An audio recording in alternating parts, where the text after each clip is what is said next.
हमारे पास question number 12 है। इसमें दिया हुआ है select the acid with the highest Ka value that is lowest Ka value. अगर हम लोएस्ट Ka वैल्यू निकालते हैं, इसका मतलब क्या होता है कि जो एसिडिक करेक्टर होगा वो हाई होगा। लोएस्ट Ka वैल्यू का मतलब है कि एसिडिक करेक्टर हाई होगा। अब हमको जो ऑप्शन दे रखे हैं वो ऐसे दे रखे हैं COOH, यहाँ CH3COOH दिया है,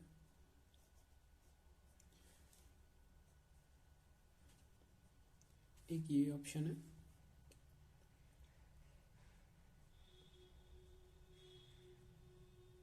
एक ये ऑप्शन है और एक है हमारा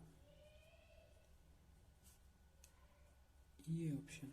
ये A है, ये B है, ये C है और ये D है। अब हमको कैसे देखना है कि जो एसिडिक करेक्टर होता है वो डायरेक्टली प्रोपोर्शनल होता है minus I effect minus H effect plus minus M effect के, और इन्वर्सली प्रोपोर्शनल होता है प्लस आई प्लस एच और प्लस एम इफेक्ट के। तो फर्स्ट वाले कंपाउंड में देखिए CH3 दिया हुआ है। CH3 कौन सा इफेक्ट लगाता है? Plus I effect. तो जो इसका एसिडिक करेक्टर है वो डिक्रीज होगा। क्यों? क्योंकि जब CH3 प्लस आई इफेक्ट दिखा रहा है तो इलेक्ट्रॉन डेंसिटी OH बॉन्ड पे बढ़ेगी, पोलैरिटी कम हो जाएगी OH बॉन्ड की। जब पोलैरिटी कम हो जाएगी तो H प्लस ईजिली डोनेट नहीं कर पाएगा ये। ऑप्शन सी देखिए, यहाँ पे आयोडीन है। आयोडीन क्या करता है? माइनस आई इफेक्ट दिखाएगा, मीन्स इलेक्ट्रॉन डेंसिटी विड्रॉ करेगा। अब इलेक्ट्रॉन डेंसिटी जब विड्रॉ करेगा तो OH की बॉन्ड पोलैरिटी बढ़ेगी तो H प्लस ईजिली डोनेट होगा। सिमिलरली इस केस में देखिए Cl जो है माइनस आई इफेक्ट दिखा रहा है, तो माइनस आई इफेक्ट दिखाएगा, इलेक्ट्रॉन डेंसिटी इसकी कम हो जाएगी, बॉन्ड पोलैरिटी बढ़ जाएगी, H प्लस ईजिली डोनेट होगा। लेकिन अगर हम C और D को कंपेयर करेंगे तो Cl का माइनस आई इफेक्ट ज़्यादा होता है आयोडीन से, माइनस आई इफेक्ट, तो ये ज़्यादा एसिडिक होगा इससे। अब ऑप्शन सी देखिए, इसमें हमारे पास 2 Cl ग्रुप हैं, तो यहाँ पे क्या है, हमारे पास जो माइनस आई इफेक्ट दिखा रहा है वो सिर्फ एक एक ग्रुप दिखा रहा है। यहाँ पे हमारे पास 2 ग्रुप हैं, तो यहाँ पे जो बॉन्ड पोलैरिटी होगी वो हाईएस्ट होगी और H प्लस ईजिली डोनेट कर पाएगा ये as compare to C, D और A से। तो ये B जो है वो मोस्ट एसिडिक होगा, लोएस्ट की ये वैल्यू होगी इसकी।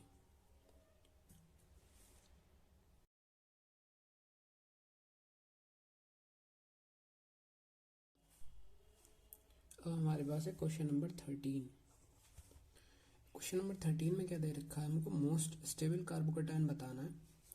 ऑप्शन दे रखे हैं हमें, साइक्लोहेक्सेन रिंग दे रखी है चेयर फॉर्म में, बी ऑप्शन है हमारे पास ये, सी है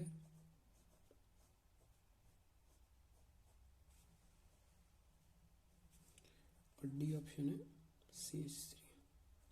अब हमको क्या याद रखना होता है कि स्टेबिलिटी ऑर्डर कार्बोकेटायन का ये होता है,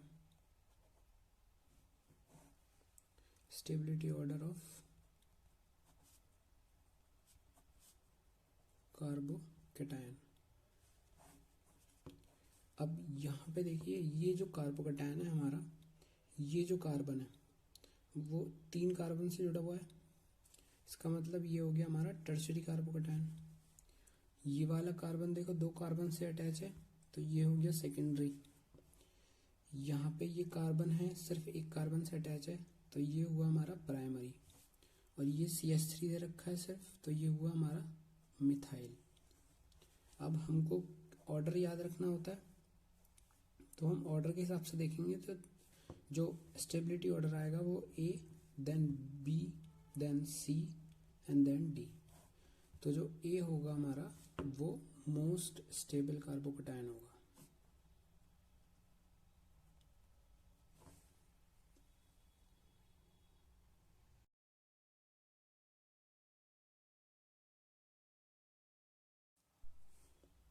क्वेश्चन नंबर 14 देखिए। 14 में हमसे पूछा है कि which of the following is increasing order of their pKa value. PKa value का इंक्रीजिंग ऑर्डर बताना है हमें, मीन्स लोएस्ट पीकेए वैल्यू होगी तो एसिडिक करेक्टर हाई होगा। ठीक है, अब एक्स दिया हुआ है हमको CH3S double bond O O then H। Y दिया हुआ है हमको CH3C double bond O OH। Z दिया है CH3OH। अब हम जब इसमें से -H प्लस करेंगे तो CH3S double bond O O minus. Similarly इस केस में CH3C double bond O O minus. Similarly इस केस में CH3O माइनस। अब देखिए ये जो हमारे माइनस चार्ज है वो जितने ज़्यादा रेजोनेंस स्ट्रक्चर दिखाएगा, मीन्स जितना ज़्यादा कंजुगेट बेस स्टेबल होगा, कंजुगेट बेस स्टेबल होना चाहिए हमारा, तब एसिडिक करेक्टर हाई होगा। तो यहाँ पे देखिए माइनस चार्ज ऐसे रेजोनेंस दिखाएगा इस पे और इस पे, तो एक स्ट्रक्चर तो यही हो गया। अब जब ये रेजोनेंस करके इस ऑक्सीजन पे नेगेटिव चार्ज आएगा तो दूसरा रेजोनेंस स्ट्रक्चर हो जाएगा। अब सिमिलर केस में ऐसे भी तो कर सकता है, तो 3 रेजोनेंस स्ट्रक्चर हो जाएंगे, तो इसके 3 रेजोनेंस स्ट्रक्चर हो गए। अब इसमें नेगेटिव चार्ज ऐसे करेगा और सिर्फ ऐसे जाएगा, तो इसके जो हो गए 2 रेजोनेंस स्ट्रक्चर हो गए, इसके कोई रेजोनेंस स्ट्रक्चर होगा नहीं, तो ये सिंगल स्ट्रक्चर होगा हमारा। ठीक है, तो रेजोनेंस स्ट्रक्चर की स्टेबिलिटी यहाँ पे ज़्यादा है कंजुगेट बेस, क्योंकि 3 रेजोनेंस स्ट्रक्चर दिखा रहा है, तो इसीलिए जो lowest K value P K value होगी एसिडिक करेक्टर हाई जिसका होगा वो होगा हमारा X then Y then Z। ये होगा हमारा एसिडिक करेक्टर। और जो पी के वैल्यू का ऑर्डर लेंगे हम वो आएगा हमारा वो Z greater than Y then X। ये हमारा पी के वैल्यू का ऑर्डर होगा।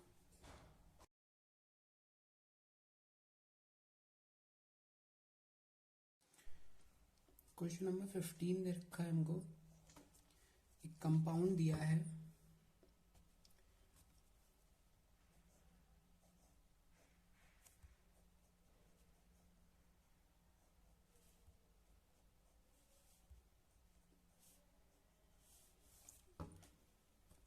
इसकी रिएक्शन हमको करानी है HCl जो हमको दिया हुआ है 1 मोल।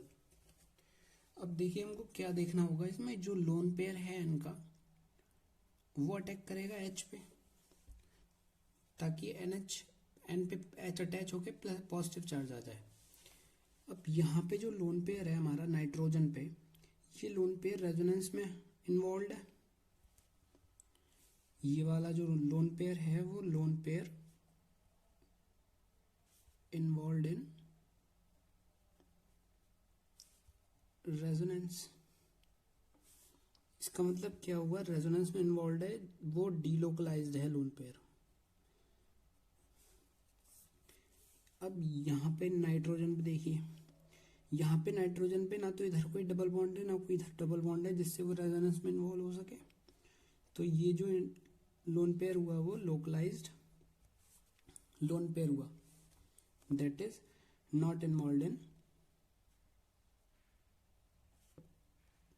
रेजोनेंस। तो क्या होगा हमारा,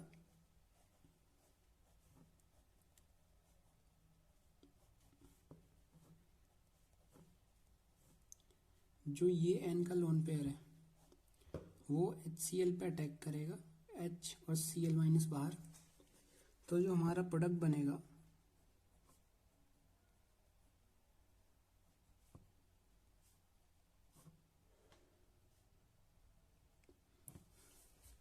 ये हमारा प्रोडक्ट बनेगा, H N पे अटैच हो गया, उस पर पॉजिटिव चार्ज आ गया, और जो Cl माइनस हमारा काउंटर आयन आया वो बराबर में इसके हम लिख देंगे।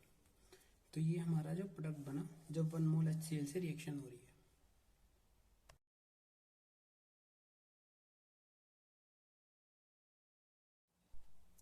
16th क्वेश्चन हमको दे रखा है।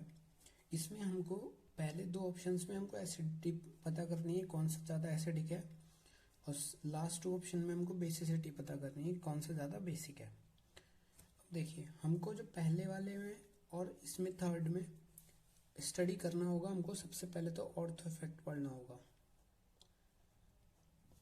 ऑर्थो इफेक्ट में क्या होता है, बेंजोइक एसिड के केस में जब CH3 या कोई भी ग्रुप हमारा इलेक्ट्रॉन विड्रॉइंग ग्रुप हो या इलेक्ट्रॉन डोनेटिंग ग्रुप हो, वो जब ऑर्थो पोजीशन पे प्रेजेंट होगा कार्बोक्सिलिक एसिड के, तो जो ये कार्बोक्सिलिक एसिड है ये आउट ऑफ द प्लेन हो जाता है बेंजीन रिंग के। जब ये आउट ऑफ द प्लेन हो जाएगा बेंजीन रिंग के, तो H+ इजीली जब डोनेट करेगा तो दो इक्विवेलेंट रेजोनेंस स्ट्रक्चर बनेंगे, क्योंकि जब वहाँ पे बेंजीन होती है और C डबल बॉन्ड O- होगा, तो ये रेजोनेंस करके स्ट्रक्चर बनाएगा। तो यहाँ पर से दो इक्विवेलेंट स्ट्रक्चर बनते हैं, तो ये जो है मोस्ट एसिडिक होता है। एसिडिटी का करेक्टर यहाँ पे आएगा। हमेशा कभी भी कार्बोक्सिलिक एसिड के साथ ऑर्थो पोजीशन पे कोई भी ग्रुप दे रखा हो तो आपको मोस्ट एसिडिक बताना है इसको, फिर चाहे यहाँ पे मेटा पे कोई ग्रुप हो या पैरा पे कोई ग्रुप हो, चाहे इलेक्ट्रॉन विड्रॉइंग हो चाहे इलेक्ट्रॉन डोनेटिंग हो, ठीक है। तो इसमें ये वाला मोस्ट एसिडिक होगा। अब बी ऑप्शन में देखिए, यहाँ पे सिर्फ साइक्लोहेक्सेन रिंग है, बेंजीन रिंग नहीं है, तो यहाँ पे ऑर्थो इफेक्ट नहीं लगेगा। यहाँ पे हम क्या देखेंगे, प्लस आई इफेक्ट मिथाइल का। जब प्लस आई इफेक्ट है तो इलेक्ट्रॉन डेंसिटी OH ग्रुप पे बढ़ा देगा ये, तो जो इसकी पोलैरिटी है वो कम हो जाएगी, तो एसिडिक करेक्टर भी कम हो जाएगा, इसलिए ये मोर एसिडिक होगा। अब यहाँ पर भी हमको ऑर्थो इफेक्ट पढ़ना है। इसमें केस में क्या होता है कि एनिलीन में NH2 के ऊपर लोन पेयर होते हैं, और अगर बराबर में कोई ग्रुप आ जाए, चाहे वो EDG हो या EWG हो, तो वो स्टीरिक इनहिबिशन ऑफ प्रोटोनेशन करता है। मींस इस N पे स्टीरिक हिंड्रेंस करेगा, जिससे NH2 प्रोटोनेट नहीं कर पाएगा। अब हमको हमारा लास्ट ऑप्शन देखना है। लास्ट ऑप्शन में देखिए सर, साइक्लोहेक्सेन रिंग दे रखी है, बेंजीन रिंग नहीं है, तो यहाँ पे ऑर्थो इफेक्ट ऑपरेट नहीं करेगा। यहाँ पे सिर्फ हम प्लस आई इफेक्ट देखेंगे। CH3 एक इलेक्ट्रॉन डोनेटिंग ग्रुप है, प्लस आई इफेक्ट दिखाएगा।